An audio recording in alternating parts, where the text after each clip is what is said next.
I have committed probably the worst sin in Yu-Gi-Oh history. I decided to be one of those guys and built Numeron. Yeah, I fucking decided to do it. I have no words for it, but you guys are probably wondering, wait a minute, why are you posting a deck profile video after you just did a video just a few minutes ago? The reason being is because tomorrow I actually have a doctor's appointment, so I won't be able to post the video tomorrow on Wednesday, which normally is when you would see this type of video. But yeah, for today's deck profile, I have a Numeron deck profile for you guys. The biggest and the worst sin you could ever commit with Yu-Gi-Oh! And it's not the deck itself, it's what's in the deck. There's one card. There's one fucking card that just makes you commit a sin. What I find so interesting about the Numeron archetype is the fact that this is basically Dawn Thousand's deck. This is what you would normally see Dawn Thousand play if he went to a YCS or a Worlds tournament or anything like that. This is what he would be playing. This deck in particular.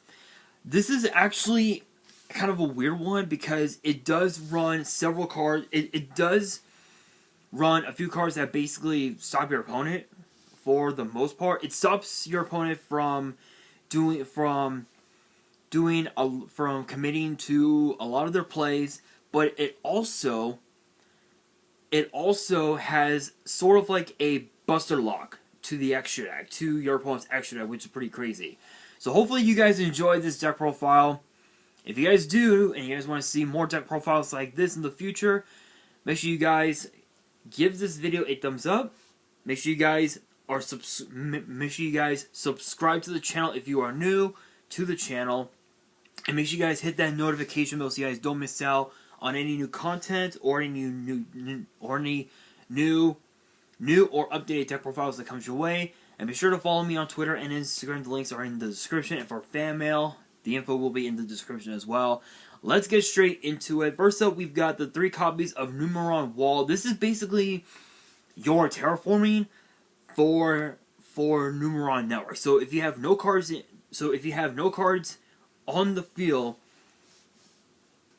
except for this card, anyway, you can send this card from your hand to your grave to activate Numeron Wall. And by doing that, this will give you access to activate Numeron Calling from the main deck, which would allow you to summon the 4 Numeron Gates from the extra, which is pretty cool. And what's even more cool is that when you take damage, when you take battle damage, you can actually special summon this card from your hand. And if you do, the battle phase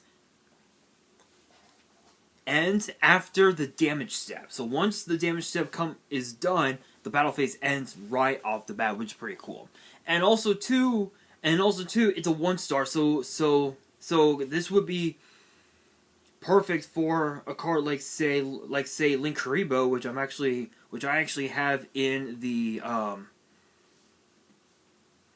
which I actually am running in the side deck. Actually, I actually realized that I kind of fucked up, and I decided to take a card out of the side and I put in the Link Karibo, because Link Karibo in a deck like this, pretty nutty.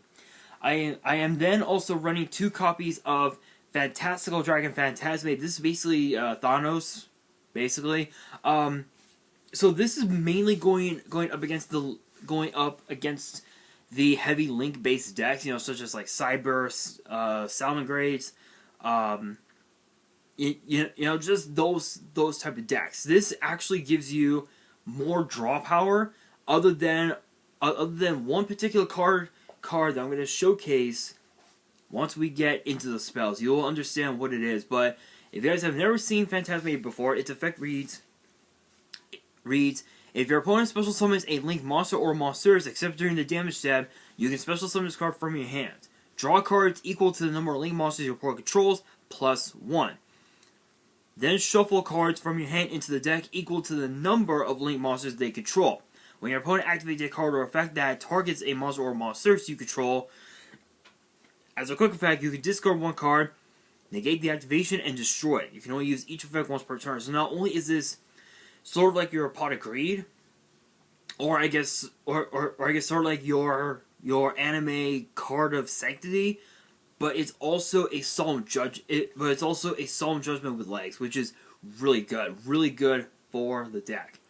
Then of course, I'm not the type of person to play kaijus unless if it was like unless if it was like a kaiju that gives me a monster on board, to go into my link plays or whatever. But this one is actually kind of a cool one.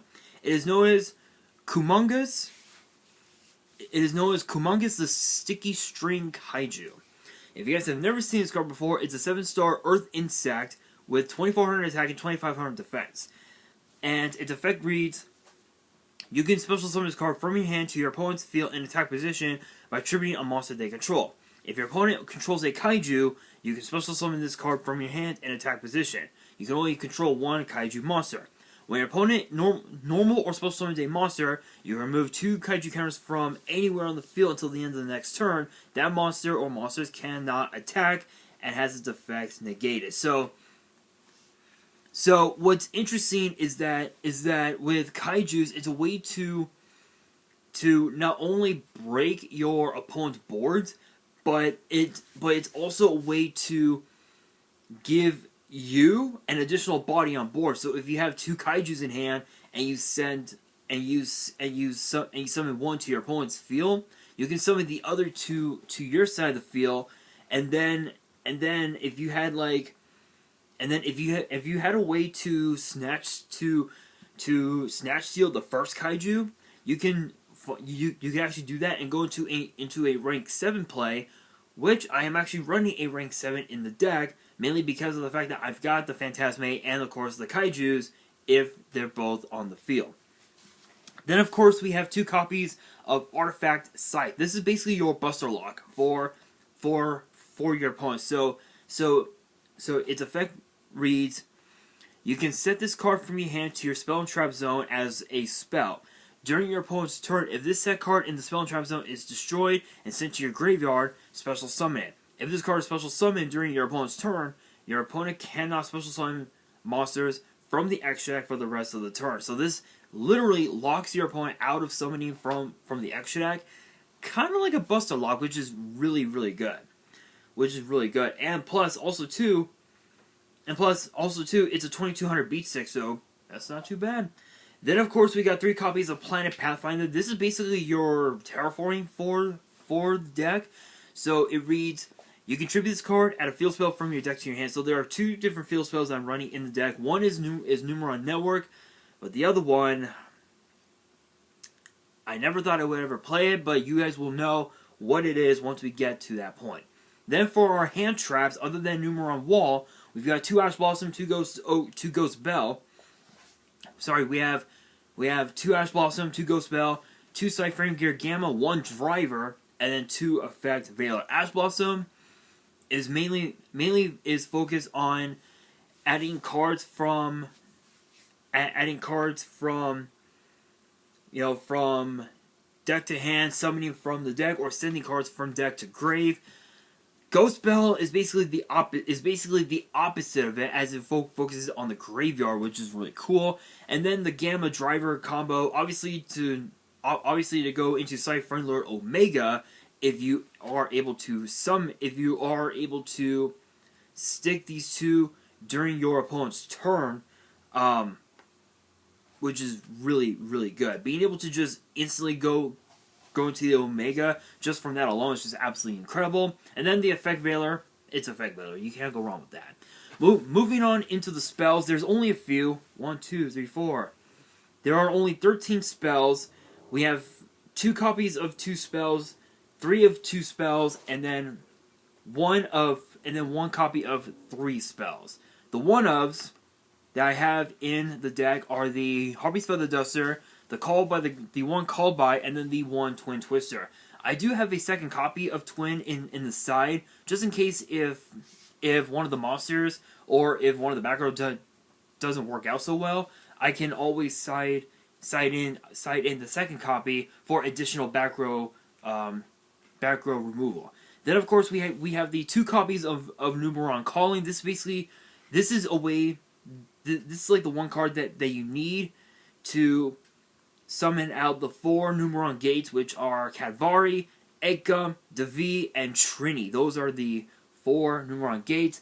Then of course your sort of like your card of your other card of Sanctity, if you will. So not only do you have the Fantastical Dragon Phantasme, which can be a Pot of Greed, it can be an anime card of Sanctity.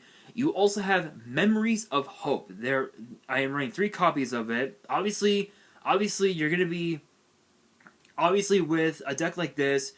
You're gonna have all four gates on board turn 1, and if you open with Memories of Hope and you draw into your hand traps, you essentially just win. You essentially just win the duel, just right then and there, which is really good. So if you guys have never seen Memories of Hope, its effect reads: draw cards equal to the number of Xyz monsters with different names you control. You can only activate 1 Memories of Hope per turn.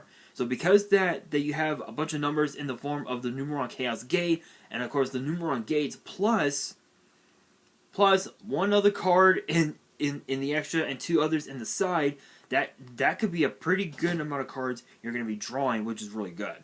And then for the field spells,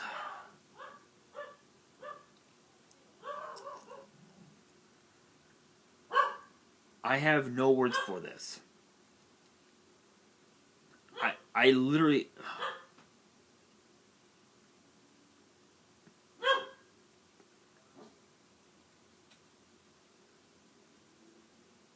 Anyway, as I was saying, sorry guys, my dog is barking. She literally barks at nothing. Anyway, for the field spells, we do have the 3 copies of Numeron Network, but these next 2, I have committed a Yu-Gi-Oh sin. I talked so much shit about this card. And for a deck like this, it's pretty good, but it's so bad. And that one card is Mystic Mine. Yeah, this is basically an anti-meta strat, which is bullshit, to say the very least. You guys know I'm not much of an anti-meta person, because anti-meta basically just tells your opponent, fuck you. But with a deck like Numeron's, Mystic Mine can actually be pretty good. There was another version that I was planning on showcasing, which was Numeron Time Lord, which actually consisted of the Time Lords, but I chose not to do that one because I realized that the Time Lords did not mix so well with Numeron, so I decided to just scrap it. I decided to just scrap it and stick with this strat, and I realized this version is a lot better. So yeah, so we got the 3 Numeron Network and the 2 Mystic Mine, mainly as a alternate win condition in case if you don't have your Numeron Wall or your Planet or your Pathfinder or your Numeron Network. If you don't have any of those, but you do open up with Mystic Mine and you're going second, this card will come in clutch really quickly. And then for the traps, there are 6 of them. We have 3 Imperm, the 1 Waken the Dragon. I do have a second in the side, which I'll explain that here in a second. And then the 2 Solemn Warning, just in case if your opponent pulls any bullshit with the deck. But moving on into into the extra deck, we got the one side. We got the one Side-Friendly Lord Omega. Obviously, you're going to be doing quite a bit of banishing off of the effects of the Numeron Chaos Gate Sunya, which is a busted ass card. And I'm only running one because you only need one in this build, which is pretty crazy. And then of course we have 2 copies of all 4 Numeron Gates.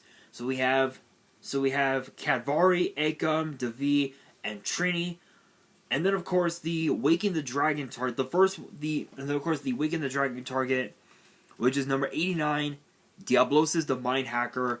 Obviously, if you do have Kumungus and Phantasme on board, yes, you can use them to make Diablosis, which is a really busted card. But what's even more cool is that this card, in conjunction with Mystic Mind, it is nasty.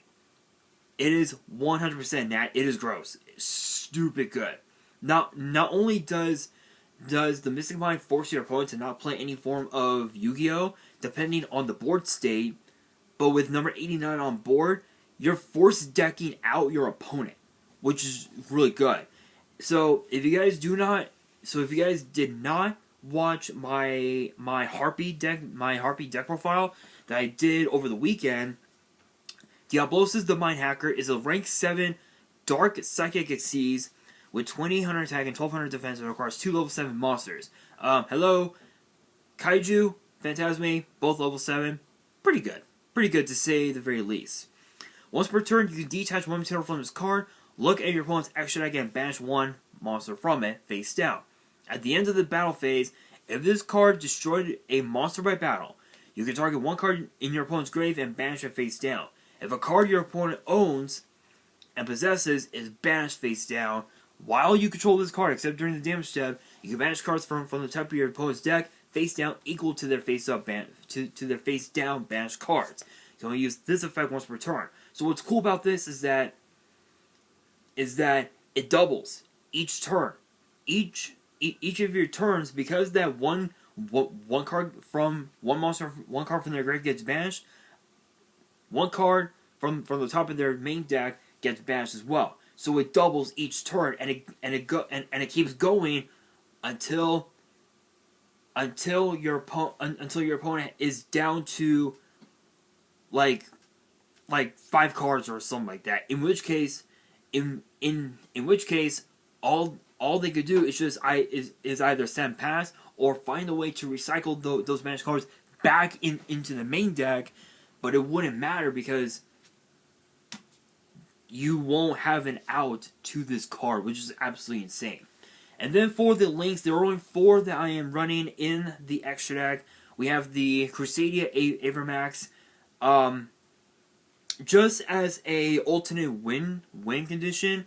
If Numeron Network were to get destroyed off of the effects of your opponent's twin, and you open up with Mystic Mind, and you have the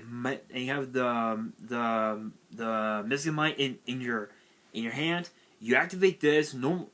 You activate this. You send all 4 Numeron Gates to your graveyard. Link them off into Avermax, and you essentially just have yet a alternate win condition in the form of the Crusadia Avermax, which is absolutely insane. Absolutely insane. However, if you don't have...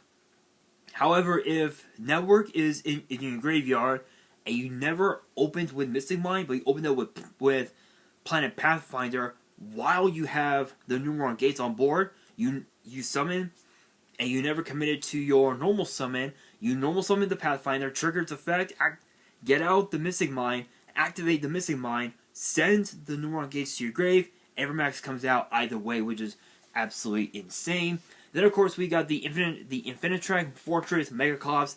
This acts as sort of like your Monster Reborn.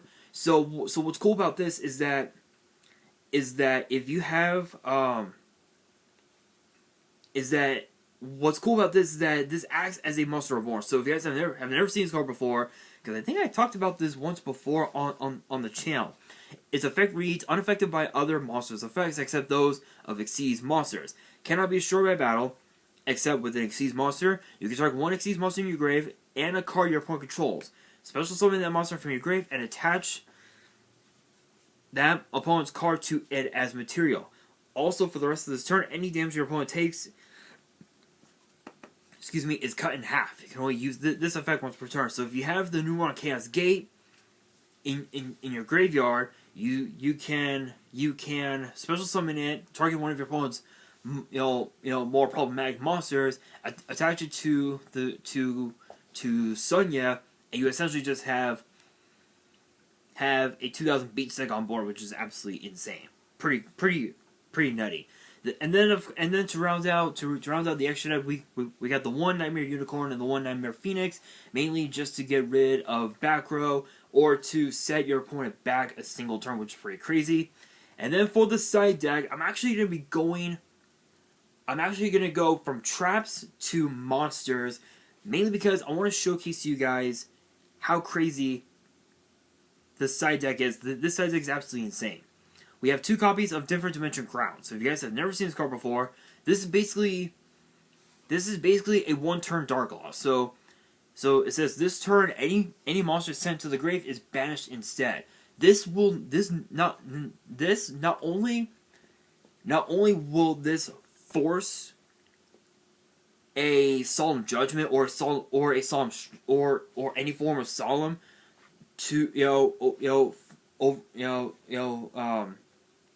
for your opponent to activate, but this will all. But if they don't have an out to this, it's a 1-turn Dark Law. So again, as the effect suggests, any card, any monsters sent to the grave is banished instead. It's a 1-turn Dark Law, and it basically just ensures that you can Kaiju one of your opponent's monsters, and they get banished instantly. So if they have Nibiru on board, you just Kaiju it off, and they get banished. It's that simple. It's pretty crazy. Then, of course, we have the second copy of Waking the Dragon, and you guys are wondering why. Why do I have a second Waking the Dragon in the side? You will know. Trust me, you will know. Then, of course, we've got the one Xyz import. This is mainly here for the one card that I had talked about, that I'm going to be talking about here in a second. So don't worry, you'll find out. Then, of course, we have the second copy of Twin Twister. We have the 2 copies of Hey True Nate. This basically just helps you win games, which is just insane. It's a one-sided. It's a one-sided Giant Trunade. So if you guys remember Giant Trunade,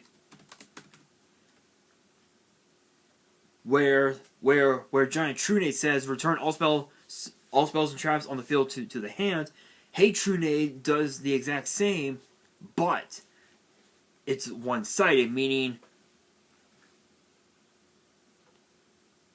instead of it being just spells and traps, Hey Trunade is set spells and traps, which is pretty cool. Then, of course, we have Numeron Chaos Gate. Numeron Chaos Ritual. You guys still haven't figured it out? I'll move on. Then, of course, we have Numeron Storm. Basically, it's a second Harpy's Feather Duster for one card in particular, which I'm going to talk about here in just a second. But next up, for the extra deck cards, we got the one Link Kribo, and then the card that is a Waking the Dragon target. I realized with Numeron Chaos Ritual, you have to have it set. You have to set it instantly. What is the Waking the Dragon target in case if Numeron Chaos Ritual doesn't work? What is the one Waking the Dragon target? It is known as Chaos number 1000 Numeronius. It is actually a Waking the Dragon target. When it's destroyed, what do you do? You go into a card that says fuck you. Chaos Imaginary number 1000 Numeronius Numeronia. This card basically is is the biggest. This is the biggest alternate win condition you could ever think. You could ever think of. Because of its effect. Its effect reads, if this card is special summoned by the effect of Chaos number 1000 Numeronius, it gains 100,000 attack and defense during your opponent's turn only. Also, apply the following effects from the start of the next turn after this card was special summoned. Monsters your opponent controls must attack this card if able. At the end of your opponent's turn, if this card did not battle, you win the duel. When an opponent's monster's card is an attack, you can detach a material from his card, negate the attack, and if you do, gain life points equal to that monster's attack. So, it just basically just says fuck you. The card says fuck you. Plain and simple. Plain and simple.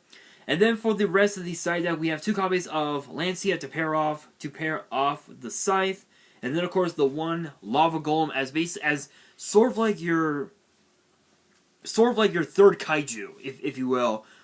Which actually, truth be told, Lava Golem was one of the first, became the first, like, Kaiju, to be released, which was released, I believe, in, what was it, Legacy of Darkness, if I remember right?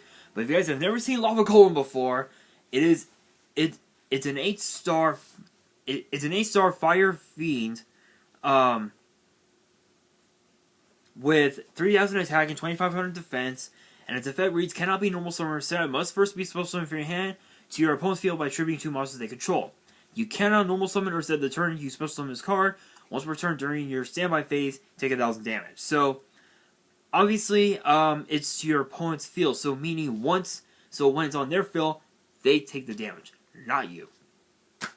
So that's pretty much it for the deck. Yeah, I know, I committed a Yu-Gi-Oh sin. I committed a Yu-Gi-Oh sin by implementing Mystic Mind into a deck, but to be fair, this is sort of like a anti-meta strategy. This was something that I was tempted to build for quite some time, but I really didn't know how to build it because there were so many different variants of Numeron. There was obviously Time Lord Numeron. There was Numeron Kaiju, where it was the Numerons and just a whole shitload of Kaijus. Absolutely insane. But this deck might be the perfect deck, especially if you were to go to locals or something like that, and you drop Numeron Wall, you send it to your graveyard to activate Numeron Network, your opponent will force quit. Your opponent will just rage quit and just go. And will just fucking leave. That is how bad this deck is. So, let me know down in the comments below your guys' thoughts on this deck. And that is going to do it for this video. Hopefully you guys enjoyed. If you did, make sure you guys smash that thumbs up button. If you guys are new to the channel and you guys want to see more deck profiles in the future, make sure you guys subscribe to the channel and hit that notification bell so you guys do not miss out on any new content that comes your way. And be sure to follow me on Twitter and on Instagram. All the links will be in the description below. And if you guys have any fan mail that you want to send me, you guys want me to open it up on the channel, the info will also be in the description as well. And on that, this is your boy Nash, signing out.